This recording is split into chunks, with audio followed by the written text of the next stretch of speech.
Hi, this is Carla D. For this video, I will eat balut. Guys, if you want this, please go to my TikTok profile. Just type my name, Carla May D. Actually, madali lang akong mahanap sa kahit na anong social media.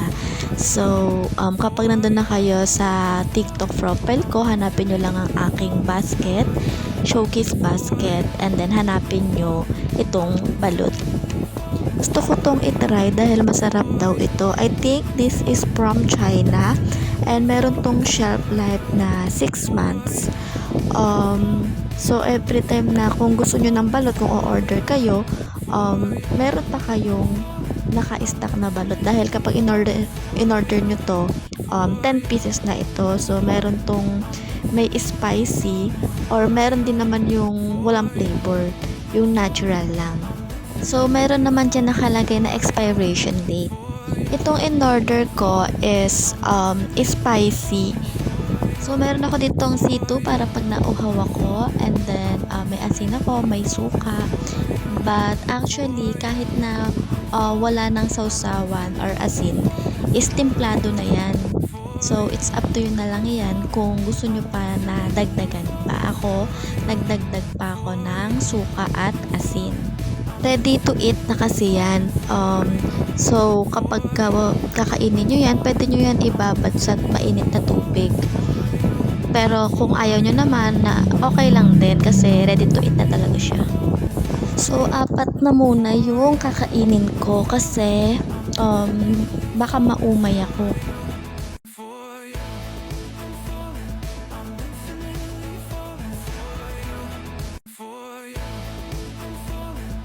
So, tikman na natin.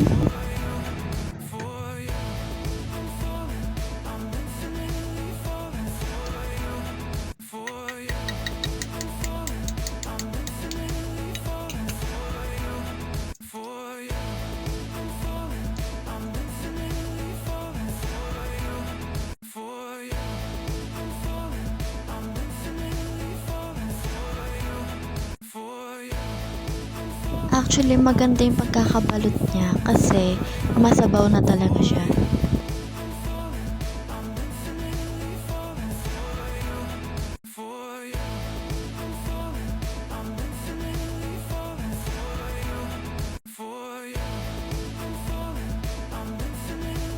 Saka yung pagkakabalot niya, as in yung dilaw pa. Hindi yung katulad ng ibang balot na may sisiw na talaga and then may mga balahibo. So ito talaga, kahit yung puti pwede mong kainin, kaso hindi ko ako kumakain ng puti. So yung dilaw lang talaga yung pinakagusto ko.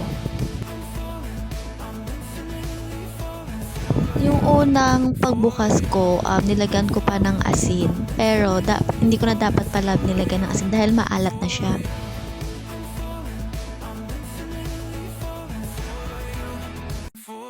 And then yung pinaka-timpla niya kasi templado na to, may flavor na siya, yung pinili ko. Hindi ko type yung pagkakatimpla nung spicy camerut. So siguro mas masarap yung wala pang flavor kasi pag in-order naman ito, meron ng may spicy na or yung natural. At kanya-kanya naman tayo ng panlasa. So malay nyo yung spicy magustuhan nyo. Actually, hindi siya masyadong spicy pero maalat. So, gusto ko yung pag sarili kong gawa yung sausaw.